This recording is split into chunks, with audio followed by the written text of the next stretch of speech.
자, 1번은 다음 보기 내용은 공사 연금체계의 일반적 유형으로 어떤 것을 의미하느냐라고 했습니다. 자, 연금체계입니다. 연금체계. 공적연금, 사적연금을 공사연금체계라 했는데 자, 사회연대에 기초하고 있답니다. 느낌 오시죠? 그 다음에 직업에 관계없이 또한 노동시장에 기반한 프로그램, 즉 기업연금에 대한 자격을 갖추지 않더라도 높은 소득 대체율을 가진 공적연금을 제공한다는 것이 두 번째가 되겠습니다.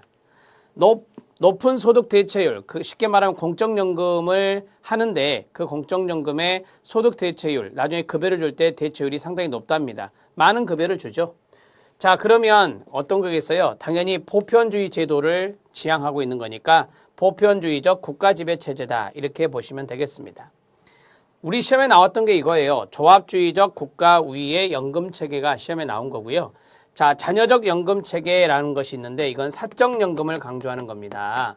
공적연금보다는 사적연금을 강조하는 것이고 자, 조합주의적 국가위라고 그랬잖아요. 국가위의 연금체계 이것은 사회보험을 강조하는 것인데 사적연금은 주변적인 역할만 하고 사적연금은 주변 역할만 하고요.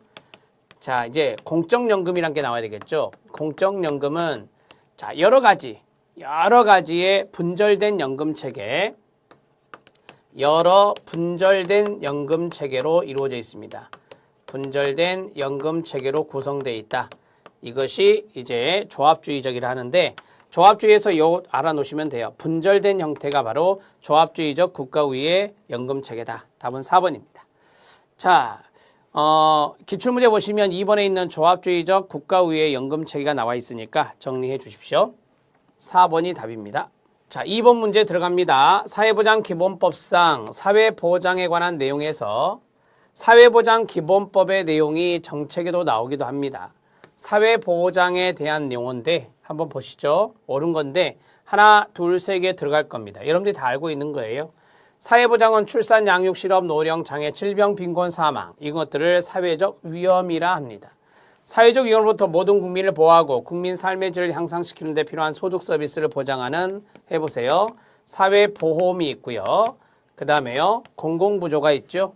공공부조가 있고 그 다음 세 번째가 뭐죠? 사회 서비스다. 이렇게 말할 수 있습니다. 이 세 가지가 들어가야 됩니다. 그래서 사회보험, 공공부조, 사회 서비스 답은 1번이 답이 되겠습니다. 2번 문제는 쉽게 풀 수 있는 거예요. 법령 문제에도 나올 수 있겠죠. 자, 3번 문제 들어갑니다. 3번 문제는 사회보장의 개념과 범위에 대한 설명으로 옳은 것은입니다. 3번 문제 별표. 자, 국제노동기구라는 것이 있습니다. ILO가 있는데요. ILO는 사회보장의 핵심을 소득보장으로 정의하여 좁은 의미로 보고 있다라고 했는데 아니에요. 국제노동기구가 이야기하는 사회보장의 핵심은 바로 이제 소득을 보장으로 하는 것은 맞아요. 사회보장이 여러 가지가 있지만 거기에서 소득보장이 이제 중요한 부분인데 이거 외에 플러스 알파가 또 있어요, 여러분. 따라서 광의 의미죠. 광의 의미로 정의하고 있는 것이 사회보장입니다. 자, 그 다음에 니은입니다. 미국이란 나라가 나왔습니다. 미국에서 사회보장 프로그램은 전반적으로 미국이란 나라는 자유주의 국가이기 때문에 경제 성장을 좀 더 강조해요. 그래서 경제적 보장 프로그램의 일부분으로 범위가 좁게 인식됩니다. 여러분, 이 경제적 보장이라고 하는 것을 우리가 이제 일종의 소득 보장이라고 말을 해요. 경제적인 보장을 소득 보장이라고 합니다. 왜냐하면 이제 경제적인 부분의 성장을 가져오는 것이 주안점이기 때문에 미국이라는 나라는 그래서 경제적 보장 프로그램의 일부분입니다. 그것의 일부분으로 범위가 좁게 인식되는 것이 미국이라는 나라의 사회보장 프로그램입니다.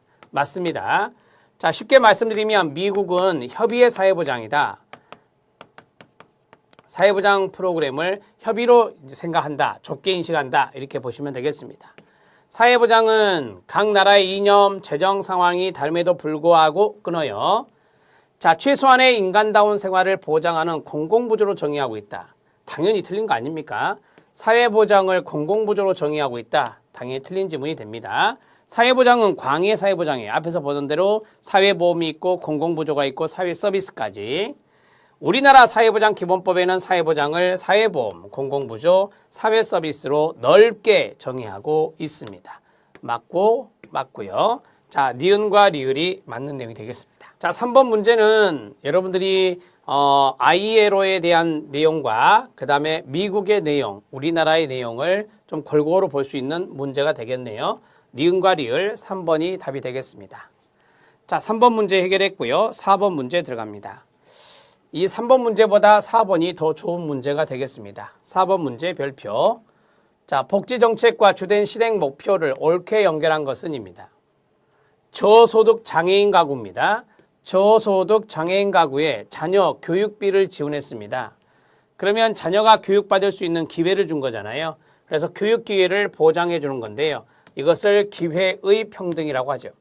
기회의 평등이라고 하죠. 맞습니다. 자, 노후 생활 보장을 위한 국민연금제도의 실시인데요. 자, 국민연금은 아시는 대로 사회보험입니다.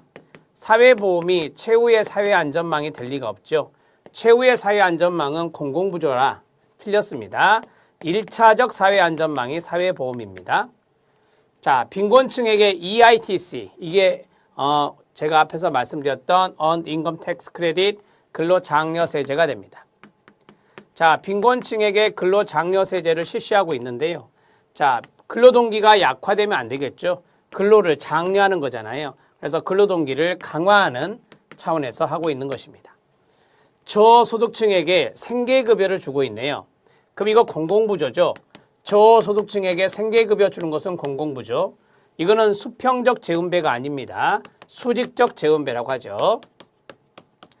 자, 수직적 재분배가 뭐죠? 고소득층 또는 중산층이 세금을 내면 저소득층에게 도와주는 거예요. 그래서 소득계층 간의 재분배를 우리가 수직적 재분배라고 대표적인 사례가 공공부조가 있습니다. 자, 실직자에게 구직급여를 줍니다. 실직자에게 구직급여 주는 게 고용보험이거든요. 고용보험에 있는데 고용보험은 사회보험이죠. 사회보험인데요. 자, 이것이 세대 간 재분배냐? 세대 간 재분배는 근로세대가 노령세대에게 주는 거예요. 세대 간 재분배의 대표적인 것은 부가방식, 공적연금의 부가방식이 여기에 들어갑니다. 공적연금의 부가방식이 여기에 들어간다. 그러면 고용보험, 사회보험은 어디에 들어가느냐? 수평적 재분배라고 배우셨죠? 수평적 재분배가 됩니다. 수평적 재분배는 어디에서 나온 거냐? 세대 내 재분배에서 나온 겁니다. 세대 내 재분배라 하면 맞겠죠. 근데 세대 간 재분배라 했으니까 틀렸습니다. 자, 이 문제가 훨씬 더 좋습니다. 답은 1번이 답이 돼요. 4번 문제 체킹하시기 바랍니다. 자, 5번 문제 들어갑니다. 자, 5번 문제는 공적연금의 방식에서 적립방식과 대비되는 부가방식이 있습니다. 부가방식의 특징으로 옳은 것은입니다. 한마디로 말하면 부가방식 찾아라 라고 하는 건데요. 장래의 보험료 부담이 경감되는 게 뭡니까? 돈이 많이 축적되기 때문에 나중에 보험료가 부담이 적은 게 적립입니다. 적립방식이고요. 자, 인구 변동이 이제 노인 인구의 증가죠. 노령화. 자, 노인 인구의 증가를 말하는데 그로 인한 위험이 적은 게 뭐죠? 노인 인구가 많아지면 부가방식은 힘들어지죠. 근로세대가 노령세대에게 주는 거니까 위험이 적다라고 했으니까 당연히 적립방식이 됩니다. 자, 재정의 안정화를 기여할 수 있답니다. 돈이 많이 모여야 재정의 안정화가 되겠죠. 이것도 적립방식이 됩니다. 그러나 적립방식은 인플레이션으로 인해서 연금의 실질 가치를 보호하지 못할 수도 있습니다. 자, 예를 들어서 내가 내 연금을 계속해서 적립해 나가는데 내가 급여를 받을 때쯤에 화폐 가치가 떨어지는 인플레가 일어났어요. 그러면 내 연금의 실질 가치가 떨어질 수밖에 없습니다. 따라서 이것은 적립방식과 연관성이 있습니다. 자, 연금 수리에 장기 추계를 필요로 하지 않는다. 여러분, 이 적립방식이라고 하는 것은 적립방식은 충분한 적립기간이 필요하거든요. 그래서 장기 추계를 해야 되는데 이 적립방식은 장기 추계가 필요해요. 장기 추계가 요구됩니다. 그러나 부가방식은 그렇지 않아요. 부가방식은 매 연도마다 필요한 연금액, 노인에게 드려야 될 연금액을 걷어서 바로바로 소진하거든요. 따라서 장기 추계가 필요하지 않는 것은 뭐다? 부가방식이 되겠습니다. 답은 5번이 되겠네요. 자, 5번 문제도 별표. 되게 이제 적립 방식보다는 부가 방식 문제가 많이 출제가 됩니다. 그래서 이런 문제도 한번 내봤습니다.